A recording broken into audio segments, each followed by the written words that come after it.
Hi guys! Welcome back again to my channel. So another video na naman today. Ito yon guys, kuha siya sa sa Pasay lang siya actually. Isa sa magagandang establishment dito sa Pasay.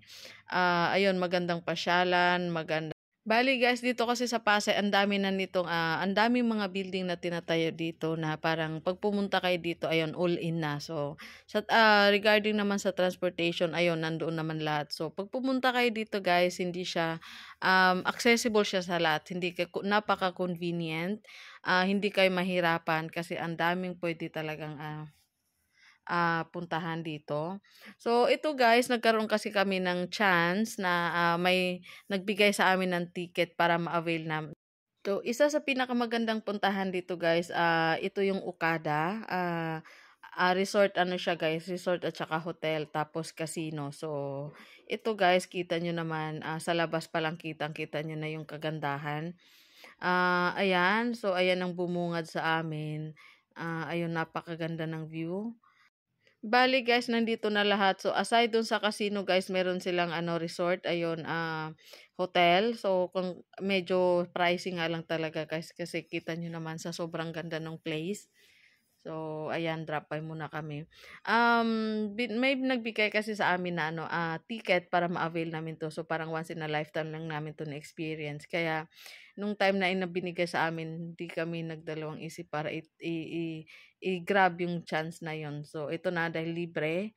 So, sino ba naman ang ayaw ng libre guys, di ba? So, ayan na siya. So, on the way, pagkatapos namin ng work kasi, we decided na ayun na kailangan na naming puntahan kasi medyo late na. So sayang yung time guys kaya ayan na kami. So before namin ipakita ko sa inyo guys yung room na na-avail namin kung saan nandoon kami stay for the night. So ipakita ko muna guys, ayun yung view ng mismong loob. So sobrang ganda, sobrang sosyal. So ang daming pwedeng kung nagpupunta kayo dito guys, kung hindi naman kayo nagsusukal, so mag-enjoy nyo pa rin yung view doon sa loob. Sobrang lawak ng area. As in sulit talaga, ayun. Tsaka higit sa lahat, syempre guys, libre. So, sino pang ayaw nun, diba? So, ayan na siya. So, wala kaming idea guys kung paano namin mapuntahan. Anong procedure ang gagawin namin. Do we need to punta doon sa receptionist or what? Kasi binigyan lang kami ng card. Tapos sinabi lang sa amin yung room number with the card. So, ayan, wala kaming totaling idea kung anong dapat gawin. So, ayan yung mga view guys sa lobby pa lang. Super nice talaga, as in super ganda. So, ayan, social na social yung talagang yung place. So, pag typical ka, like sa amin, like typical ka lang na empleyado, it's not gonna happen na talagang ma-avail namin yung ganito kamahal.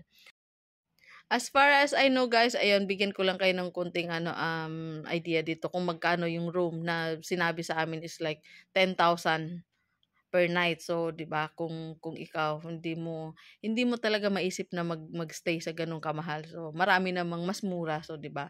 Pero dahil ito nga libre, dahil sabi ko sa inyo libre siya, so bakit hindi, 'di ba? So, ayan yung lobby, guys. So, ayan, picture muna kami kasi hindi pa namin alam kung saan talaga yung room. So, ayan, ayan yung area niya. So, ayan, punta kami doon kasi nagtanong na kasi may sa receptionist. So, ayan, na kami, tinunto namin yung area na yan. So, as far as I remember, guys, nagkaroon pa kami ng konting problema kasi hindi namin alam kung paano gamitin yung dahil first time ever namin makapunta sa ganito. So, ayan, medyo may mga kapalpakan na nangyari. So, hindi namin alam kung paano umakyat. So, finally guys, ayan na kami. Ayan na yung kwarto namin. Talagang nakaka-amaze. Super nice kasi meron siyang parang ayan. So, masasabi mo na talaga guys, is super wow talaga yung area. So ayan. Doon sa halagang 10,000 per night guys, ayun, sulit na sulit naman kasi nga nandyan na lahat as in. Yun lang medyo kami kung paano kami mag-start, paano ang gagawin namin, bali na tip na rin kasi sa amin na kailangan nang bumili ng pagkain since very expensive yung pagkain doon. So, we choose na we brought your own food. So, ayun, bumili lang kami doon doon sa store. So, at least meron kaming dalang pagkain at hindi kami magutom kasi ang alam namin is parang coffee lang ang free doon. So, the rest nun parang you need to pay, which is hindi naman namin kailangan like do'n sa mga wine. So, hindi naman namin kailangan talaga actually 'yun. So, ayan na, hindi kami magutom for the night kasi nga may mga baon kami. So, dahil medyo late na nga siya guys at saka yung kasama ko gusto na magpahinga. Pero dahil ang purpose namin is ma-enjoy yung gabi kahit puyat. So, ayan bumaba kami dun sa lobby ulit. So, iniwan lang namin yung mga belongings namin sa kwarto. So, ayan na siya, balik ulit kami sa lobby tapos ayun nag-explore kami doon sa casino which is nandiyan lang naman din sa kabilang side. So ayan na yung casino, ang ano lang guys kasi hindi kami pwede mag-take ng video, siguro picture kasi hindi ka rin talaga puwedeng, pumuslit kasi nga maraming mga guard. So, mas maganda ng wag na lang gawin kung ano yung bawal. So, ayan na siya guys, ayan. Kahit medyo late na ng gabi, ayun, ikot-ikot pa rin kami. So, at dahil na-curious kami dun sa casino guys, ayun, nag-try kaming ano, maglaro. So, hindi siya sinuwerte dahil natalo kami. So, ayan lang, balik kami ulit dun sa area namin. Ayun kasi kailangan na magpahinga dahil kinabukasan may work na naman kami. So, ayan guys, pinakita ko sa inyo yung ano, kasi hindi naman tayo lahat na pwede maka-avail sa ganito. Swerte lang kami guys kasi nga may nag-sponsor. Thank you nga pala doon sa nag-sponsor sa amin sa ano sa ticket dahil kung hindi sa'yo, walang nag-offer sa amin ng ganito. Never naming ma-experience yung ganito siguro. So ayan yung hallway niya guys, sobrang ganda. Ayan, balik ulit kami sa room. So, ayan yung itsura ng room, guys.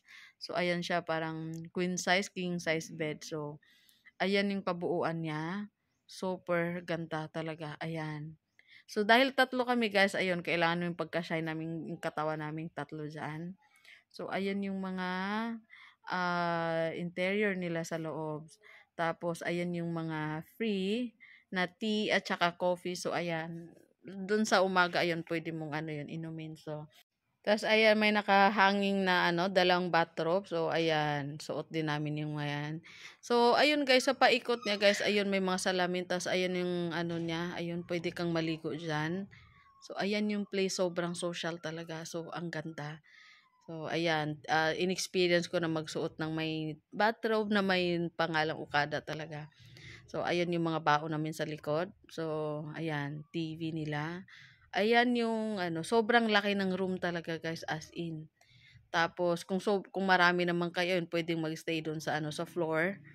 So, ayan naman guys, ayun yung sa morning, ayun yung nakita namin nung bumungad kami nung pagkagising namin. So, parang tina-try pa lang nila paano i-operate yung fountain. So, ayan, dahil wala kaming ano guys, wala kaming enough time. So, natapos namin yung buong gabi. Kailangan na namin pumasok kinabukasan. So, ito ulit, video kami ulit dun sa bungad, sa lobby. Ayun yung gandang ano. Dahil guys, ito marami siyang mga decor kasi that time, ano pa siya, December. So, ayan na guys, sa kabuuan ng super enjoy kami. Nagkaroon kami ng time together nung friend ko na, ayun, chika-chika. Tapos, ayun. Dahil medyo ano din dito guys, ang transpo lang talaga na dito pwede mong ano is either taxi or yung Grab. Dahil walang mga jeep or ano. So, ayan, taxi kailangan namin magmadali. So, kung may time, pwede lang po sanang magstay pa ng longer, kaya lang hindi pwede. So, ayan guys, ipakita ko yung video. Ayan yung view dun sa labas, paglabas namin, yung kabuuan ng ano ng Okada dun sa area. Ayan, so imagine natin parang super ganda talaga. Ayan, ayan yung buong building niya sa labas. Kitang-kita nyo. So, ayan. Before kasi guys, ayan, hanggang labas lang ako nagpa-picture with the name of Okada. Pero ngayon, ayun, personally na-experience ko na. Kaya sobrang happy. Tapos ayan na yung mismo yung Okadang yun. So ayan paikot kami guys, kailangan naming mag left turn. So ayan guys, parang nasa ibang bansa ka, sobrang ganda. Wala kaming masabi lang, sobrang ganda talaga as in. So sana all lang talaga ma-experience lagi ng ganito. So ayan pabalik na kami, ayan yung area ng ano ng malapit dun sa ano Okada. So, pansin nyo guys, ang dami pang mga area na pwede sigurong i-develop dito. So, ayan yung sa kabilang side. So, ayan. Sobrang ganda talaga as in. So, ayan lang yung fountain nila sa labas. So, ayan. Ayan, super ganda talaga, grabe. So, ayan. Sana guys, nag-enjoy ka dun sa mga video na pinakita ko tapos at least kahit papaano may idea kayo. At saka, ayun, thank you sa support dun sa mga nanonood sa mga past videos ko at saka sana keep on watching also may yung mga darating pang i-upload kong video. So, ayan. Ayun, malapit lang naman siya guys dun sa workplace namin kasi nasa ano lang kami sa kabilang side like in shore residence. So like mga 10 minutes nandoon na kami sa kabilang side. So before, ayun naman yung Ayala Mall. So madadaanan namin siya on our way doon sa ano sa may shore residence. So ayan. Ayan. So far guys yung Parkle na yun, ayan open na siya. Ayun yung area na yan. So, super nice talaga dito. Yung area ng Pasay, parang pag pumasyal ka dito, hindi nyo matapos buong araw. Pag like gusto nyong puntahan, yung mga lahat na pwedeng pasyalan dito dahil sa sobrang dami nilang ano, i-offer na ayan. Ayan naman yung Globe. So, ayan, kailangan mong dumaan dun sa rotonda na yan. So, ayan na yung Mall of Asia Globe. Ayan. Tapos yung sa kabilang side naman yung IKEA, ayan. Ayun na yung way papunta dun sa ano, dun sa area namin. So, ayan guys, sana nag-enjoy talaga kasi kami super enjoy dun sa chance na yon na experience namin. So, ayun lang, please wag kayong magsawang manood ng mga video ko. Tsaka maraming maraming salamat dun sa mga nag-subscribe. At saka sa mga hindi pa po nag-subscribe, please do subscribe my channel po. Tsaka thank you for watching. Bye.